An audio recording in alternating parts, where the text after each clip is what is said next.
সংসারের কোনো একটা কাজে মন নেই। আজ দেখাচ্ছি মজা। এই আমি এই প্যান্টটা তোমাকে কতক্ষণ আগে আয়রন করতে বলছি, তোমার কোনো একটা কাজে তো দেখতেছি মন নাই। এইভাবে বলছো না, আমি তো কাজই করতেছিলাম। আর আমি ভাবছি আমার হাতের কাজগুলো সেরেই তোমাকে এটা আয়রন করে কেন দেবো। আমি বলছি না আমি বন্ধুদের সাথে আড্ডা দিতে যাব, তাহলে তুমি আমার এই প্যান্টটা আগে আয়রন করবে না? আর তোমাকে তো আমি বসেই থাকতে দেখি, তুমি তো কখনো কাজ করতে দেখি না আমি তোমাকে। কোথায় বসে থাকতে দেখলে? আমি তো বসে থেকেও কাজ করতেছি। এই যে এতদিন বাচ্চাটার স্কুল বন্ধ ছিল, স্কুল খুলে গেছে, এই যে ওর সব কালকে ড্রয়িং ব্যাচ আছে, রং পেন্সিল গুছালাম, ওর স্কুল ড্রেস আয়রন করলাম, ব্যাগ গুছালাম, তাই কোচিং এগুলা তো তুমি গুছালাম। পরেও করতে পারবা, আগে তো আমার প্যান্টটা আয়রন করে দিবা। আসলে কি এগুলো একটা যদি ভুলে যায় স্কুলের ডায়েরিতে নোটিশ চলে আসে, এই জন্য ওর কাজগুলো আমি খুব সিনসিয়ার ভাবে করি। তা ওর আর কাজের আগে আমার কাজের গুরুত্ব না তোমার কাছে নাকি?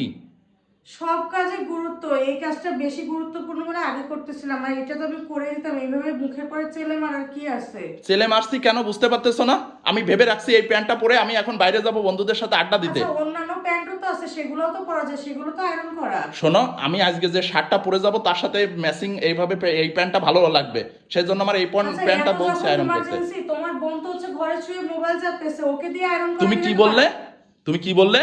আমার একমাত্র আদরের ছোট বোনকে আমি বলবো আমার প্যান্ট আয়রন করতে? আর ও ছোট মানুষ, ওর হাতে আয়রন করতে গিয়ে যদি ছেঁকা লাগে?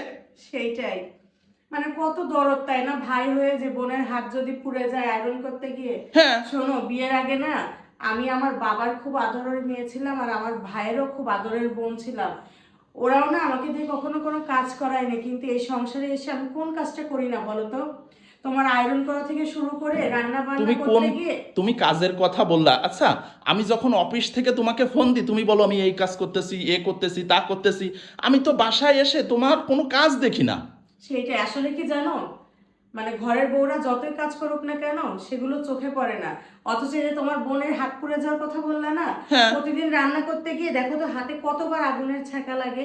একবারও না দেখতে আসো না শুনতে আসো। ও রান্না করতে গেলে একটু একটু হয়, ও আম্মুকেও সেইটাই, কারণ দেখছি। আমি তো বাড়ির বউ, এই জন্য আমার একটু লাগতেই পারে, কিন্তু বাড়ির মেয়ের লাগলে সেটা খুব কষ্ট লাগে।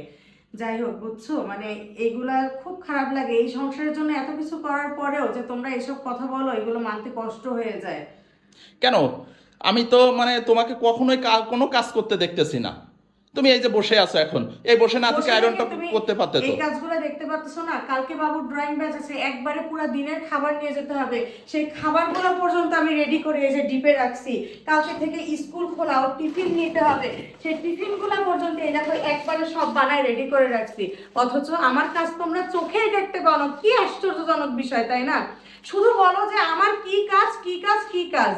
আমার তো আসলে কোনো কাজই নেই, আমি সারাদিন শুয়ে বসে থাকি। আচ্ছা নাও, হয়েছে হয়েছে, তোমাকে কিছু একটা বলতে গেলেই শুধু অজুহাত আর অজুহাত।